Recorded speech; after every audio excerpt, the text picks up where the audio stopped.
Hoy quiero hablar de un tema que considero bastante importante para el interés de muchas personas jóvenes como yo o que son de mi generación. Y ese es el dinero como medio de intercambio. Para empezar, ¿qué es el dinero? Pues el dinero no es más que un medio para intercambiar productos, unos productos con otros, de manera que sea fácil y sencillo hacer una especie de cálculo para intercambiar el producto que una persona produce por el que otra persona también produce. ¿Y por qué digo esto? Porque esto facilita, por ejemplo, que un ingeniero en informática pueda comprar, pueda obtener carne de un carnicero. Porque supongamos que no existe el dinero. Entonces, ¿de qué manera el ingeniero en informática podría obtener carne del carnicero? ¿Qué le va a hacer? ¿Le va a hacer un tipo de trabajo en programación al carnicero? ¿De qué magnitud? ¿De qué cantidad? ¿De qué calidad tendría que ser ese tipo de programación? ¿Y a cambio de cuántos kilos de carne? Por poner un ejemplo.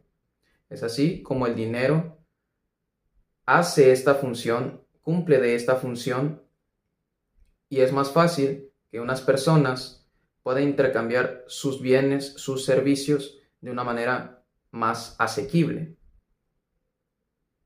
Antes de que existiese el dinero, hablo de muchísimo tiempo atrás, casi que desde las comunidades primitivas, pues los intercambios existían, y esto era principalmente por medio de trueques o de intercambios entre los diferentes pueblos. Se intercambiaban los objetos que se utilizaban en aquel momento: flechas, lanzas, pieles de animales, carne de animales, huesos, plantas, y se intercambiaban en cantidades pues que más o menos fuesen equivalentes. Pero realmente habían también problemas o situaciones en las que una parte no tenía la cantidad suficiente para intercambiarle por otro producto a la otra parte. Por ejemplo, supongamos que una persona tenía una piel de búfalo y otra persona lo único que tenía a su disposición para cambiar eran 5 flechas. No tenía nada más. No tenía ni lanzas, no tenía especias, no tenía pieles de otro tipo, no tenía huesos. Únicamente 5 flechas. Entonces, en aquella situación, o incluso a día de hoy, podemos decir que este intercambio no es muy equivalente o no es muy parejo, que digamos. ¿Qué cantidad de piel se le tendría que dar entonces a esta otra persona que solamente tiene 5 flechas para intercambiar, que sea más o menos, que resulte en un intercambio equivalente? Este tipo de cálculos eran muy difíciles de hacer, son muy difíciles de hacer, y es por eso que el dinero cumple con esta función, como ya mencionaba anteriormente, muy importante. Asimismo, hablaba de esto Adam Smith, por lo mismo, que el dinero surgió de tal manera que cubriese esta función. Él daba unos ejemplos también con animales. Si la vaca que se intercambiaba por tal cantidad de cabras, parece, era joven, o la vaca ya era muy vieja, a cuántas cabras equivaldría entonces. Es un tipo de cálculo bastante complejo por realizar. Ahora bien, yo no voy a hablar sobre los diferentes tipos de dinero que existen o que podrían existir o que se utilizan hoy en día, porque es un tema bastante extenso y yo no estoy bastante muy bien preparado para hablar específicamente sobre ese tema. Así que directamente voy a basar toda mi opinión en lo que conocemos como dinero hoy en día. Y empezar diciendo también que el dinero es un medio. el dinero no tendría que ser visto como un fin en sí. Recordemos, los billetes que utilizamos, las monedas que utilizamos, son meros medios de intercambio para obtener otra cosa que nosotros no tenemos. Sin embargo, este no es el tipo de mentalidad que tienen muchas personas realmente, especialmente los jóvenes. Los jóvenes pensamos de una manera bastante a corto plazo, muy efímera en cuanto al peso de las consecuencias de nuestras acciones.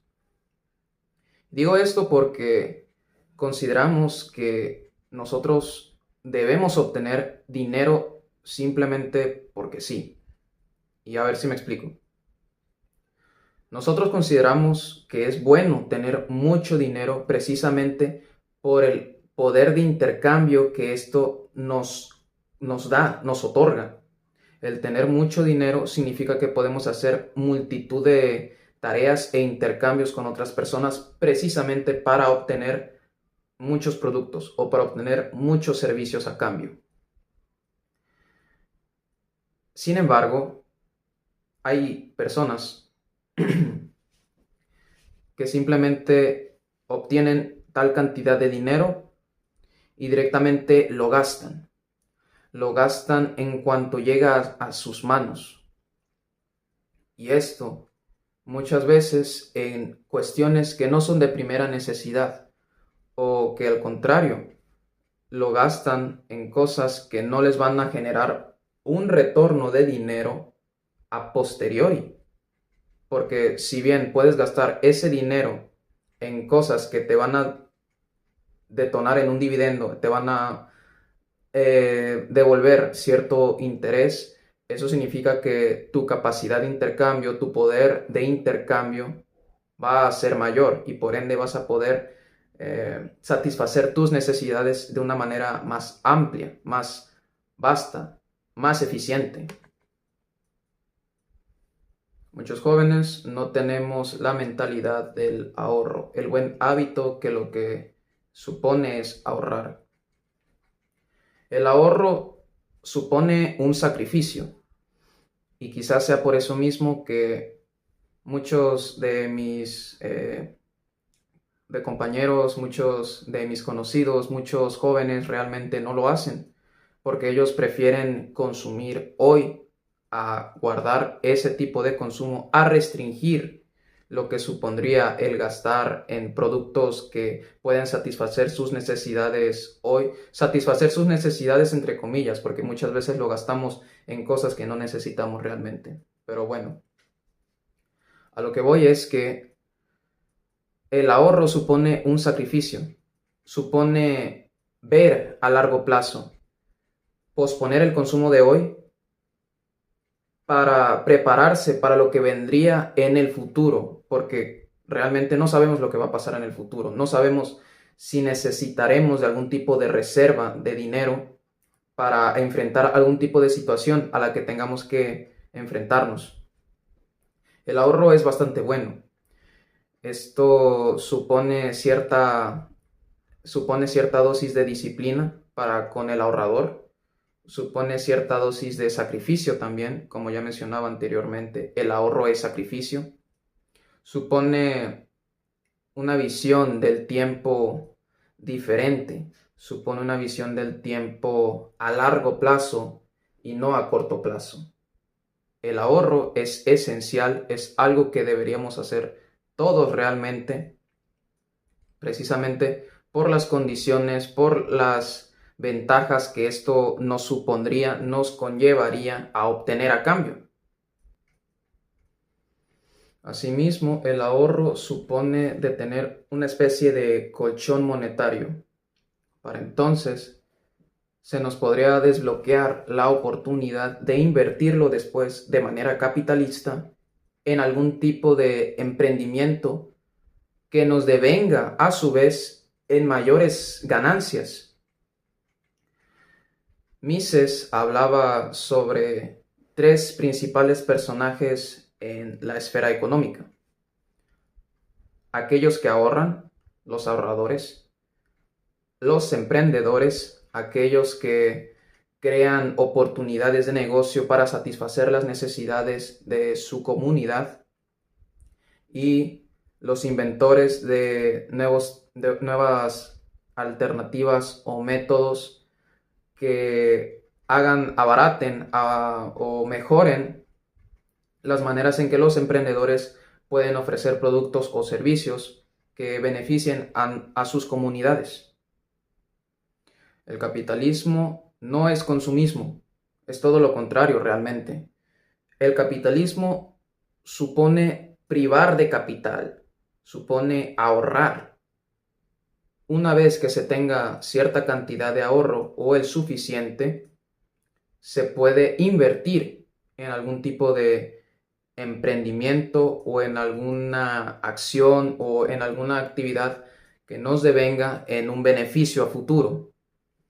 Eso es el capitalismo. El capitalismo no es derrochar todo nuestro dinero en cuestiones que no necesitamos ahora, que no necesitamos realmente. Siempre podemos posponer de alguna u otra manera algún tipo de gasto o de consumo que no necesitemos para guardarlo. Y así vamos a ir fortaleciendo, vamos a ir construyendo poco a poco nuestro colchón monetario. Es este el problema que no entienden muchos jóvenes de mi generación, que no entendemos realmente. Nosotros no pensamos a largo plazo, nosotros pensamos muy a corto plazo. Como dice Bastos, el carpe diem, el vivir el momento, lo llevamos muchísimas veces a un extremo que no es sano realmente para nuestras finanzas. Y como no es sano para nuestras finanzas, tampoco lo será para nuestra persona. Gastos, consumos, que muchas veces nos dañan a nosotros mismos, dañan nuestro cuerpo físico, en cuanto a vicios se refiere, en cuanto a actividades que no nos generan ningún tipo de beneficio de ninguna manera. Son cuestiones vagas, efímeras, son placeres mundanos, podría decirse. Son este tipo de cuestiones, de valores que deberíamos tomar más en cuenta, que deberíamos poner más en contexto en nuestras vidas. Nosotros como jóvenes no sabemos lo que nos va a deparar en el futuro, pero sí podemos tratar de prepararnos para que nuestro futuro sea hasta cierto punto predecible o hasta cierto punto seguro, si así se quisiese ver.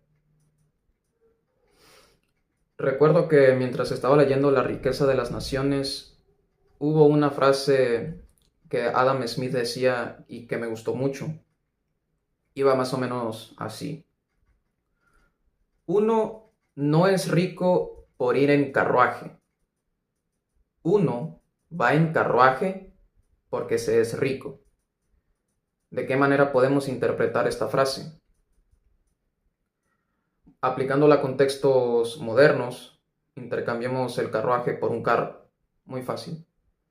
Tú, por el simple hecho de ir en un carro, no quiere decir que necesariamente seas una persona rica.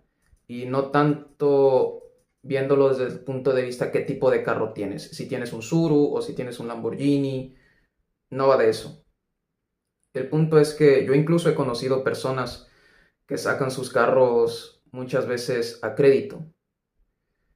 Y sí, hasta cierto punto es entendible que así sea, porque muchas veces tú no puedes ahorrar todo lo que cuesta un carro para luego simplemente ir a entregar todo ese dinero y ya, hacer la transacción tal cual está.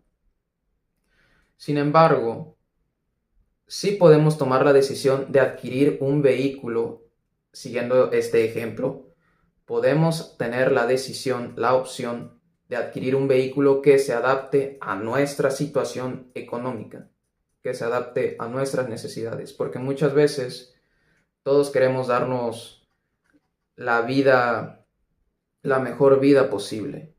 Eso es normal, todos quisiéramos eso. Sin embargo, al ignorar nuestra realidad, al ignorar nuestra situación financiera realmente, muchas veces acabamos eligiendo objetos o productos que simplemente se salen de nuestra capacidad de adquisición. Y esto muchas veces se aplica o lo realizan personas que no tienen sus cuentas o su situación financiera muy sana, que digamos. ¿De qué te sirve que tú tengas el carro por unos cuantos meses hasta que ya no puedas pagar ese crédito y te lo decomisen después? Porque elegiste un vehículo que era o muy caro o porque simplemente no lo podías adquirir en ese momento específicamente o por cualquier otra cuestión por el estilo. Es este tipo de cosas que tenemos que tomar en cuenta también. Debemos muchas veces pensar en nuestra situación actual y qué podemos hacer para tratar de mejorarla. Esto también supone un sacrificio que no todos queremos poner. Recordemos, no por tener las mejores cosas, los mejores productos, las mejores ropas, significa que automáticamente seamos ricos.